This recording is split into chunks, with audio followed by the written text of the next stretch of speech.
Welcome to the Wander Mode podcast, where we celebrate the fearless spirit of women embracing life's wanderings. Where every story is a spark of inspiration and reminds us that sometimes the most beautiful moments happen when we simply embrace wherever the journey may lead.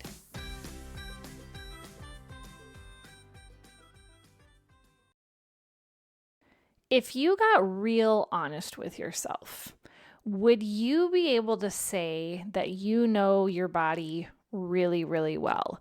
You understand where you're at in your cycle. You understand when you're going to have certain hormonal fluctuations. You know the certain types of foods that your body is able to positively respond to, all of the things, right? If the answer is yes, you probably don't need this episode.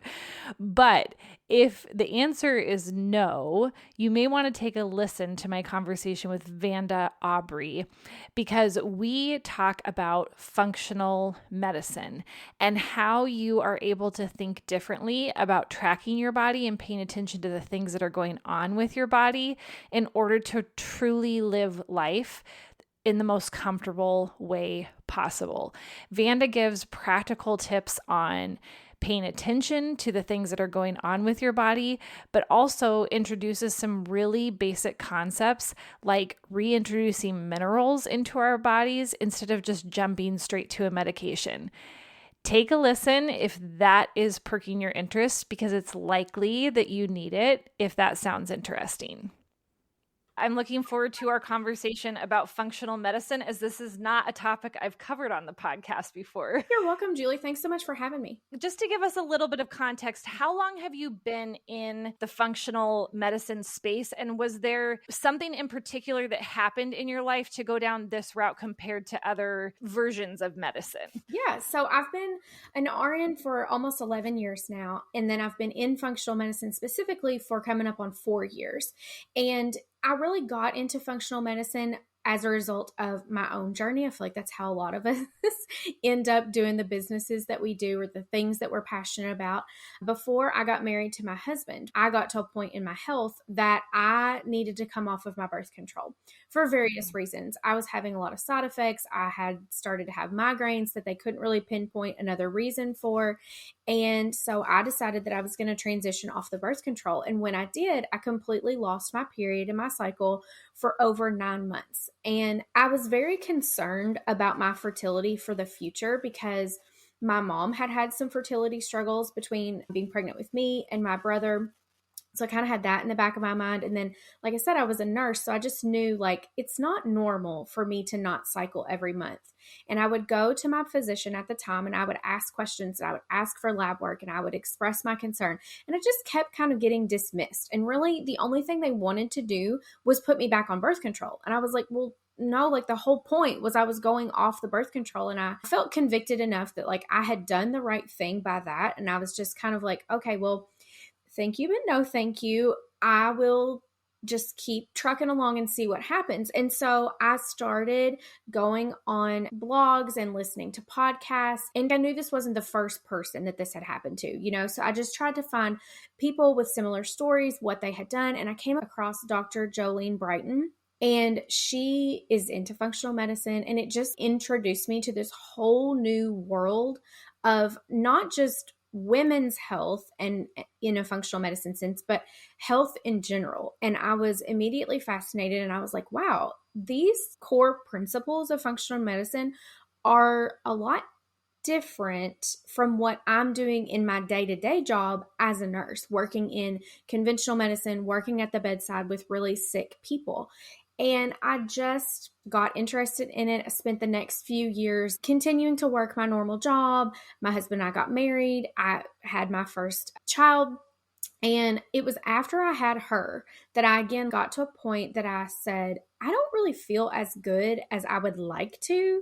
And I've always been somebody that was relatively health conscious. I was a cheerleader in high school.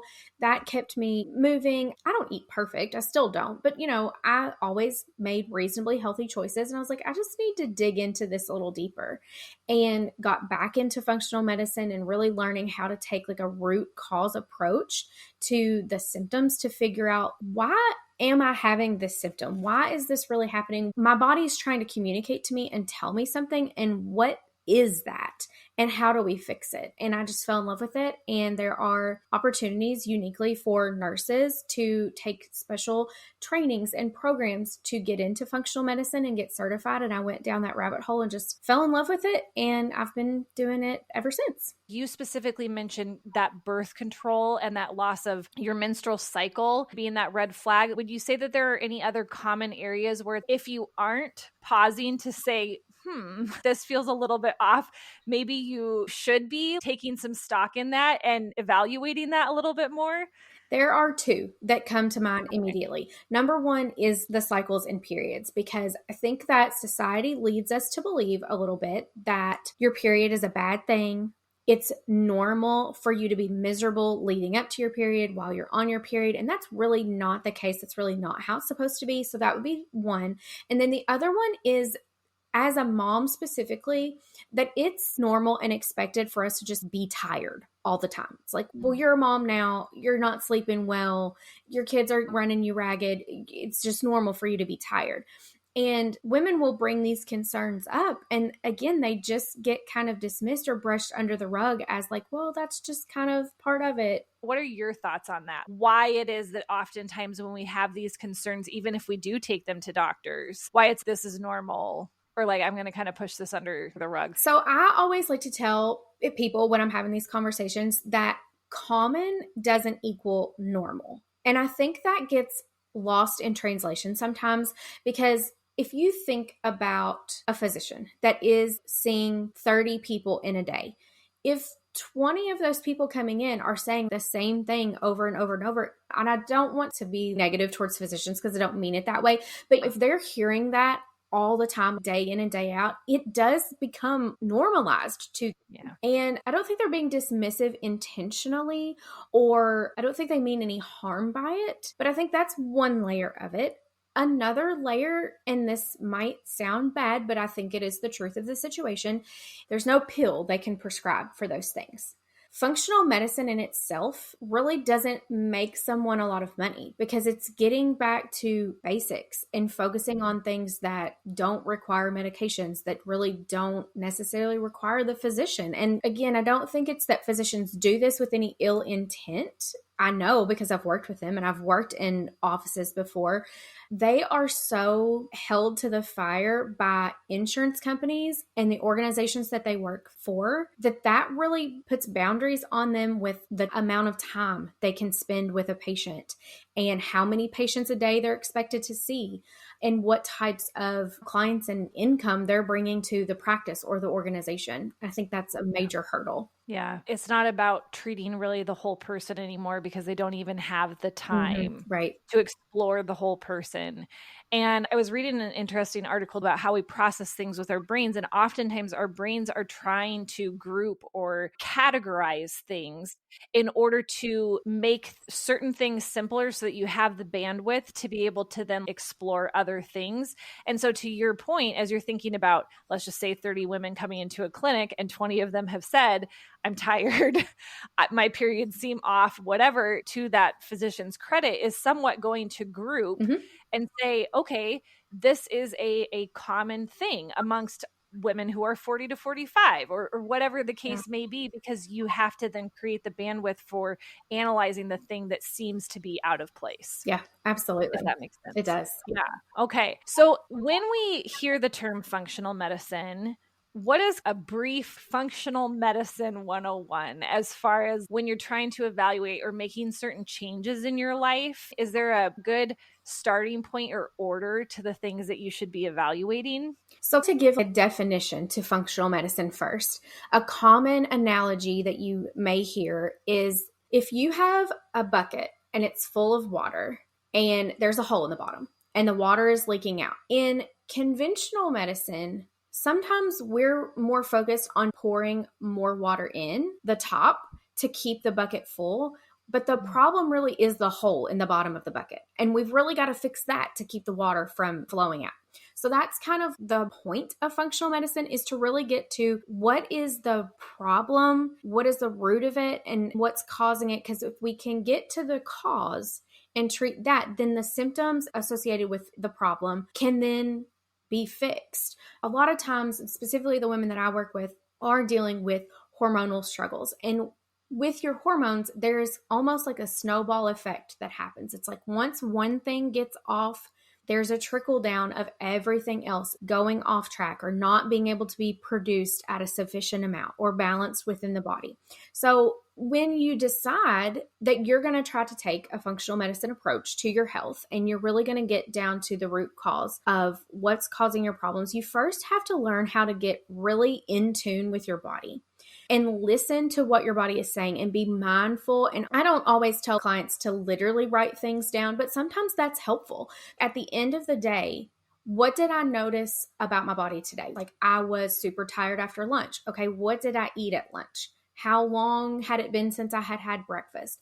And it's just becoming really observant of the messages that your body is sending you to then connect the dots almost. Does that make sense? Yeah, until you can really diagnose something, it almost requires more of a mindset shift of recognizing that all of your systems are attached to one another. But if you're not paying attention to more of your overall health and behaviors, you're not really going to be able to get into the nitty gritty, right? Yeah.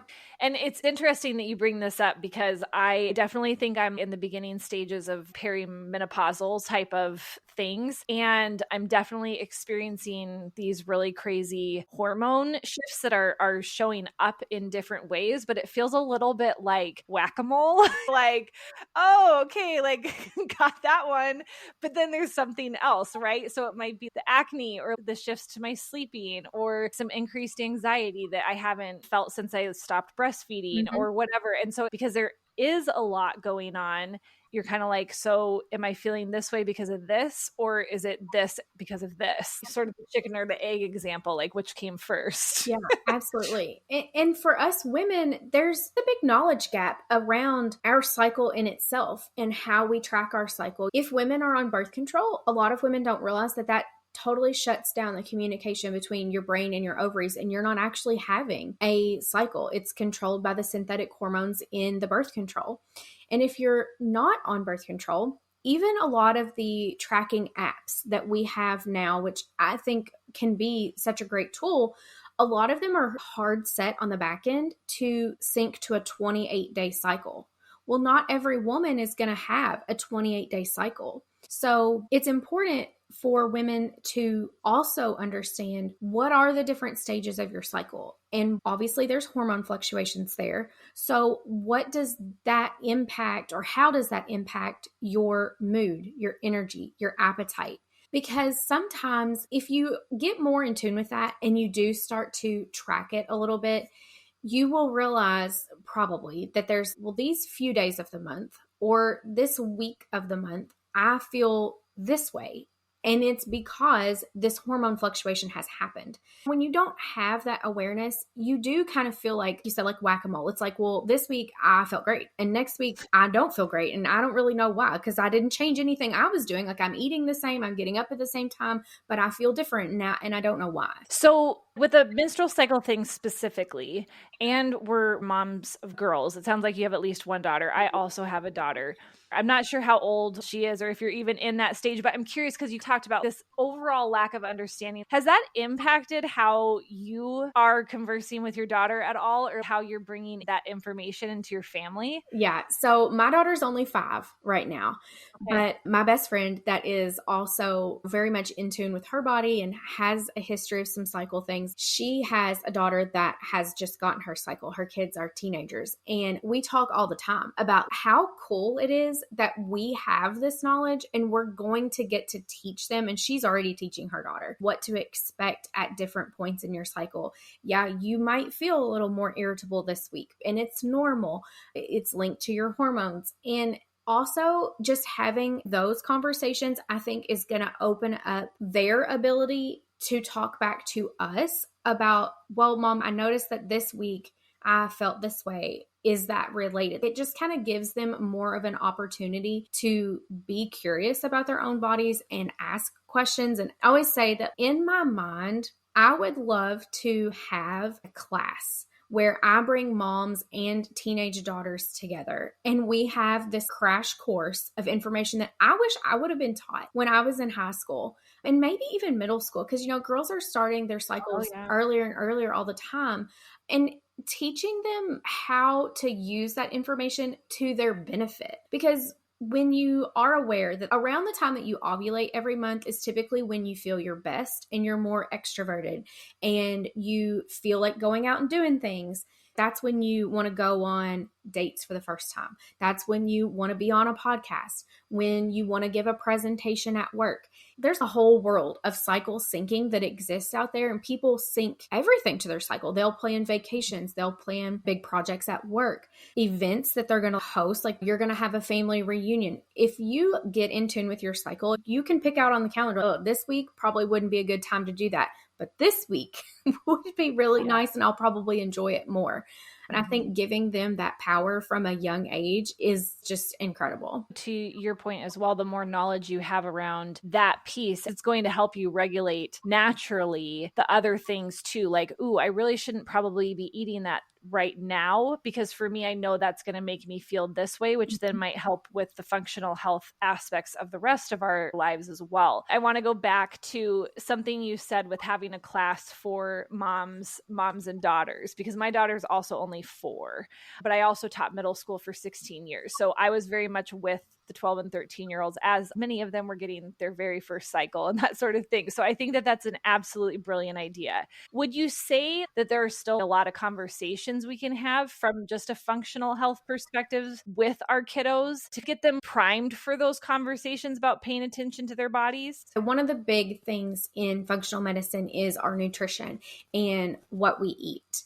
And I'm teaching my kids how we put meals together that are blood sugar balancing. And a lot of that has to do with what components are on our plate. I'm teaching my kids what is protein, what's healthy fat, what's fiber. I'm teaching them to look down and start to recognize on their plate, do I have protein here? Do I have any type of fiber? They know when we're going to get a snack, we need to be looking for something that has some protein in it. And I mean, my kids are 8 and younger, and my daughter especially, she's probably more into it than anybody else, but she's echoing those words back to me.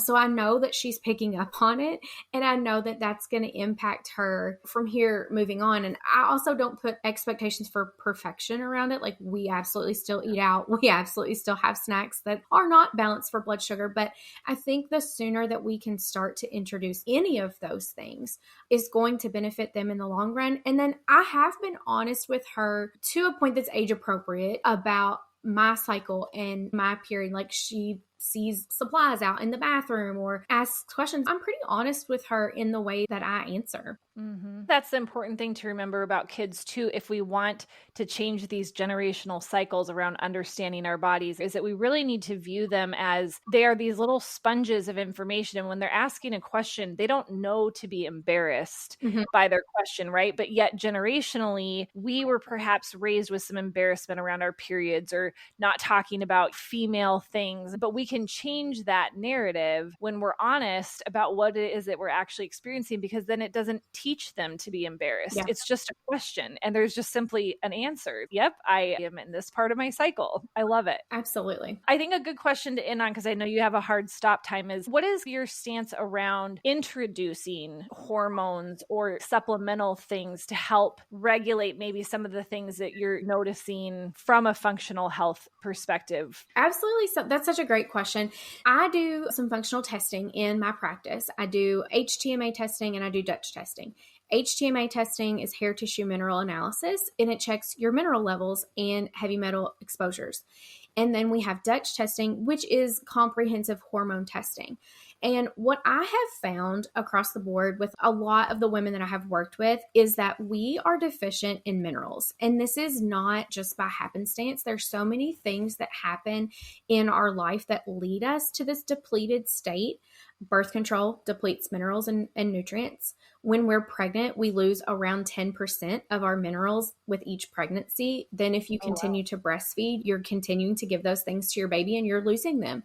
Honestly, mostly any symptom and at any point, whether they are 20 years old or they're 45 years old, minerals are a great starting point, and you don't have to have testing to get started. The testing is wonderful because then it tells you exactly where your status is at and what your unique body needs. But in general, you can get started with minerals right away. And it's nice because it's almost a quick win. Like if your body is in a depleted state and you start to get more intentional with those minerals, pretty quickly, you're going to notice an uptick in your energy. That's usually the first thing that we notice. And then within a couple of months, if we're talking periods specifically, what you do today impacts your egg and so therefore your period 100 days from now. So it does take a little bit longer to see those big improvements there, but typically by your next cycle, you will see some improvement in those symptoms. Wow, that's amazing. So where could someone find you? Website, social media, etc., if they wanted to reach out and connect with you about some of this functional medicine information in general, or even finding out more about tests like that? Yeah, so I hang out on Instagram the most. That's my favorite. I am at Wellness with Vanda. And in my bio over there, I have a link to a free mineral guide.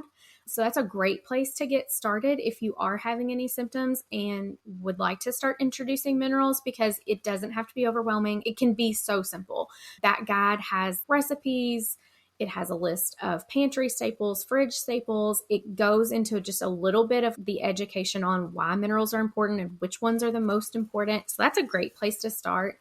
And if anybody has any questions, my DMs are always open. They're welcome to send me messages. We can chat about what you got going on. We can chat about testing, whatever the case might be. Okay, thank you so much for being on, and I'll be sure to link the freebie and the website in the show notes. Thank you. Thank you, Julie.